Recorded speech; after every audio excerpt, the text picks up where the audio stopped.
Good morning student. आज हम कक्षा 8 की पार्ट 1 शब्द विचार इसके बारे में पढ़ेंगे। शब्द जो कि हम बचपन से पढ़ते आ रहे हैं कि वर्णों के सार्थक समूह को हम क्या कहते हैं, शब्द कहते हैं। सार्थक का मतलब होता है उसका कोई अर्थ निकलना चाहिए। बिना अर्थ का कोई शब्द नहीं कहलाता है, वो निरर्थक होता है। जिसका कोई अर्थ ही नहीं होता है तो वो हमें समझ में भी नहीं आता है, ना उसका अर्थ समझ में आता है, ना उसके बारे में हम जान सकते कि किसके लिए कहा गया, किसके लिए प्रयोग किया गया। तो इस प्रकार से जब वर्णों का जो सार्थक समूह होता है वो ही क्या कहलाता है, शब्द कहलाता है। आइए इसमें से हम देखते हैं कि किस प्रकार से शब्दों का निर्माण हुआ है, शब्दों के कितने भेद होते हैं, इनके बारे में हम पढ़ते हैं। ल अ क अ म अ क्या लिखा है, लकम शब्द का अर्थ नहीं है। अब लकम शब्द का कोई अर्थ नहीं होता है। वैसे ही क धन अ धन म धन अ धन ल धन अ, तो कमल, कमल का अर्थ क्या होता है, फूल का नाम होता है, तो इसका कोई अर्थ है। और ये भी देखो इन्हीं 3 वर्णों से बना है, कमल ल कम, परंतु हमने इसको उल्टे सीधे लिख दिए तो इसका कोई अर्थ नहीं निकल रहा है। और इन्हीं वर्णों को सही से लिखा कमल, तो इसका कोई अर्थ भी निकल रहा है, जिससे पता चल रहा है ये फूल का नाम है। तो वर्णों का मेल जो अर्थ के साथ हो वही शब्द होता है, अर्थात वर्णों का सार्थक समूह जो क्या कहलाता है, शब्द कहलाता है। वर्णों का समूह में सार्थक रूप में होना आवश्यक है। जैसे सार्थक का अर्थ है अर्थ सहित, समूह का अर्थ है एक साथ कई। अतः शब्द वही कहलाता है जिसका एक निश्चित अर्थ होता है। नीचे कुछ दिए गए हैं, उनमें से शब्दों के ऊपर घेरा बनाइए। अब यहाँ पर जो कुछ शब्द दिए गए हैं इनमें से हमें कोई निश्चित अर्थ वाले या सार्थक शब्द ही बताने। जैसे कोयल, इसका कोई अर्थ है, साधु, आकाश, फिर हलम, हमावा, अब इनका कोई अर्थ नहीं, ज्वाला है। फिर भापा, भापा, पाभा, सिरप, इसका अर्थ है व्यंजन, अर्थ है छंद का अर्थ है, अधखिला का अर्थ है। तो नमास, नकब, लाका, इनका कोई अर्थ नहीं है। अब शब्द के जो मुख्य रूप से जो भेद होते हैं वो 4 प्रकार से होते हैं। उत्पत्ति के आधार पर, रचना के आधार पर, अर्थ के आधार पर, प्रयोग के आधार पर, व्याकरणिक प्रकार्य के आधार पर। मुख्य रूप से तो 4 प्रकार से होते हैं, अन्य भेद में 5 प्रकार से हो सकते हैं, परंतु जो शब्दों के मुख्य रूप से जो भेद होते हैं वो 4 ही होते हैं। उत्पत्ति के आधार पर, बनावट के आधार पर, अर्थ के आधार पर और प्रयोग के आधार पर। व्याकरणिक प्रकार्य के आधार पर एक अन्य भेद है इसका, तो आपकी पुस्तक में 5 भेद दिए गए हैं। नंबर 1 देखते हैं उत्पत्ति के आधार पर। उत्पत्ति मतलब जन्म होना, किसी की उत्पत्ति होना। तो शब्दों की जो उत्पत्ति हुई है उनके आधार पर शब्दों का वर्गीकरण किया गया है और 4 भागों में बांटा गया है। नंबर 1 तत्सम शब्द, नंबर 2 तद्भव शब्द, नंबर 3 देशज शब्द, नंबर 4 विदेशज शब्द। तत्सम शब्द हिंदी भाषा में वे शब्द प्रयुक्त होते हैं जो सीधे संस्कृत भाषा से आते हैं और उनमें कोई परिवर्तन नहीं होता है। वैसे के वैसे ही संस्कृत भाषा के शब्द हिंदी में प्रयुक्त हो जाते हैं, उन्हें तत्सम शब्द कहते हैं। जैसे हिंदी में कई शब्द ऐसे हैं जो सीधे संस्कृत भाषा से आते हैं, ऐसे शब्द तत्सम शब्द कहलाते हैं। तत्सम का अर्थ है तत्, अर्थात उसके, उसका, सम अर्थात समान, अर्थात उसके, संस्कृत के समान शब्द। अतः संस्कृत भाषा से सीधे बिना किसी परिवर्तन के आए हुए शब्द तत्सम शब्द कहलाते हैं। जैसे भ्राता, दुग्ध, सत्य, पादप, काक, अग्नि, स्वर्ण आदि। तो ये सभी शब्द संस्कृत भाषा के और हिंदी में हम इनको जैसे कि जैसे ही प्रयुक्त कर देते हैं तो ये क्या कहलाते हैं, तत्सम शब्द। अब आता है तद्भव शब्द। तो संस्कृत भाषा के ऐसे शब्द जिनका रूप परिवर्तन करके हिंदी में प्रयुक्त किया जाता है उन्हें तद्भव शब्द कहते हैं। जैसे हिंदी में कई शब्द संस्कृत भाषा से आए हैं परंतु हिंदी में आकर उनमें परिवर्तन हो जाता है, ऐसे शब्द तद्भव कहलाते हैं। तद्भव का अर्थ होता है तत् अर्थात उससे, यानी कि उसी शब्द से उत्पन्न होना, भव अर्थात उत्पन्न हुआ, तो अर्थात संस्कृत भाषा से उत्पन्न शब्द। अतः वे शब्द जो संस्कृत भाषा से उत्पन्न तो है परंतु हिंदी में उसका रूप परिवर्तन हो गया, सम्मिलित हो गया, तद्भव शब्द कहलाते हैं। जैसे भ्राता, भ्राता का हमने लिख लिया भाई, दुग्ध, दुग्ध का लिख लिया दूध, फिर सत्य, सत्य का लिखा सच, पादप पौधा, काक कौवा, अग्नि आग, स्वर्ण सोना।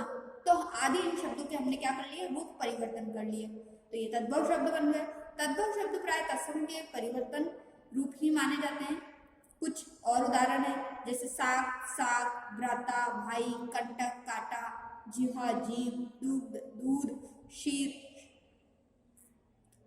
तो शीर का होता है खीर। इस प्रकार से यहाँ पे दुग्ध गलत दे दिया है। क्षेत्र खेत, पादप पौधा, आम्र आम। तो इस प्रकार से ये तत्सम से तद्भव शब्दों के रूप दे रखे। नेक्स्ट देखते हैं, हिंदी में कुछ अर्ध तत्सम भी कहलाते हैं जो प्राकृत भाषा के रूप में प्रचलित है, परंतु हिंदी में अब इनका प्रचलन नहीं रहा। जैसे आज्ञा आज्ञा, कारज कार्य, अगिन अग्नि, वक्ष तो वक्ष होता है, बछड़ा होता है, अक्षर अक्षर आदि। तीसरा जो भेद होता है उत्पत्ति के आधार पर वो होता है देशज शब्द। देशज शब्द यानी कि देश या हमारे जो क्षेत्र में ही उन शब्दों का निर्माण हुआ है, वो शब्द उत्पन्न हुए हैं जो कि स्थानीय भाषा में स्थानीय लोगों द्वारा बोले जाते हैं, उसे हम देशज शब्द कहते हैं। जैसे धड़ाम, सर, दुन्नट, खट, खटाना, चट, गटिया, झोपड़ी, लोहा, झाड़ू, बासन, गली आदि। फिर है विदेशी भाषा विदेशी शब्द। विदेशी अर्थात विदेशी अर्थात वे शब्द जो भारत के बाहर से आए हैं और हिंदी में शब्द के भंडार में सम्मिलित हो गए, ऐसे शब्द विदेशी शब्द कहलाए। जैसे आगत शब्द भी कहा जाता है। आगत का मतलब आना। तो अन्य भाषाओं से जो विदेशी भाषा है, जैसे अंग्रेजी, अरबी, फारसी, पुर्तगाली, डच, चीनी, यूनानी, बहुत सारी भाषाएं हैं। उन सभी भाषाओं के जो शब्द हिंदी भाषा में प्रयुक्त होते हैं उसे विदेशी भाषा के शब्द कहते हैं। जैसे मुख्य रूप से है इसमें अंग्रेजी, अरबी, फारसी, तुर्की, पुर्तगाली, यूनानी, जापानी आदि शब्दों के रूप सम्मिलित है।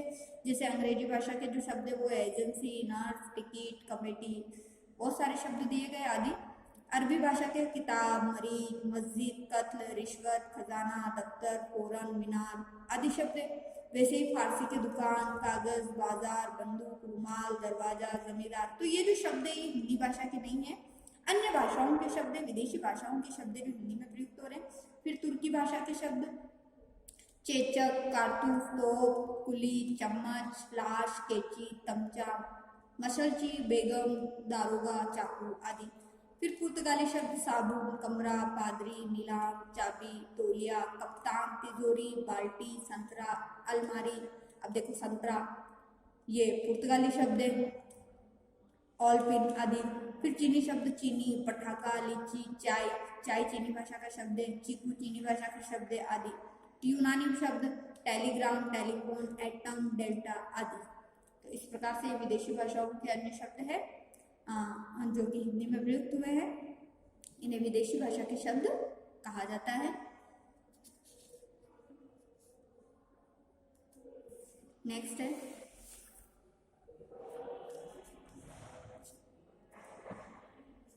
फ्रांसीसी शब्द, जैसे पुलिस, बिगुल, कर्फ्यू, कार्टून, काजू आदि। अब देखो काजू और पुलिस, जबकि हम इन्हें हिंदी के समझते ये फ्रांसीसी भाषा के शब्द है। फिर रूसी मिग, वोदका, स्पुतनिक आदि। डच के बम, तुरप आदि। जापानी भाषा का शब्द रिक्शा। तो इस प्रकार से और भी कई भाषाओं के शब्द जो है वो हिंदी में प्रयुक्त होते हैं, उन्हें विदेशी भाषा के शब्द कहते हैं। जैसे विदेशी भाषा के शब्द जश्न, हिंदी में उसको उत्सव कहते हैं। फिर फतह, उसको विजय कहते हैं।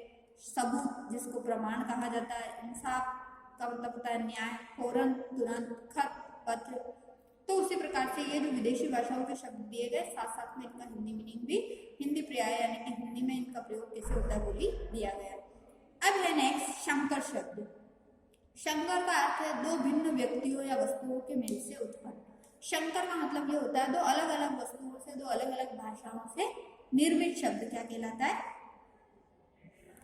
शंकर शब्द कहलाता है। अर्थात वे शब्द जो दो भिन्न शब्दों से मिलकर बनते हैं शंकर शब्द कहलाते हैं।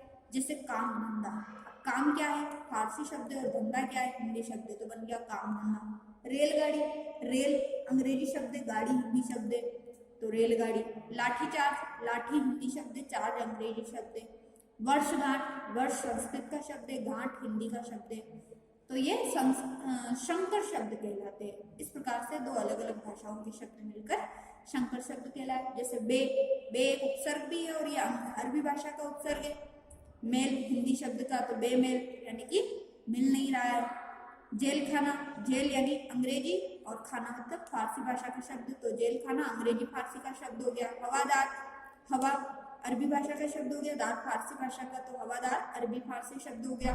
तो इस प्रकार से और भी अन्य कई शब्द होते हैं जो दो भाषाओं के शब्दों से मिलकर बनते हैं, उन्हें संकर शब्द कहते हैं। तो आज हमने शब्द किसे कहते हैं, शब्दों का निर्माण कैसे होता है, शब्दों के जो भेद होते हैं उनके नाम पढ़े और उत्पत्ति के आधार पर जो शब्दों का वर्गीकरण है उसके बारे में विस्तार से पढ़ा, जिसको आप ध्यानपूर्वक पढ़ लीजिए। नेक्स्ट क्लास में हम बनावट और रचना के आधार पर जो शब्दों के भेद है उनके बारे में पढ़ेंगे। ठीक है, थैंक यू। जो पढ़ाया है उसको आप ध्यानपूर्वक पढ़िए। Thank you.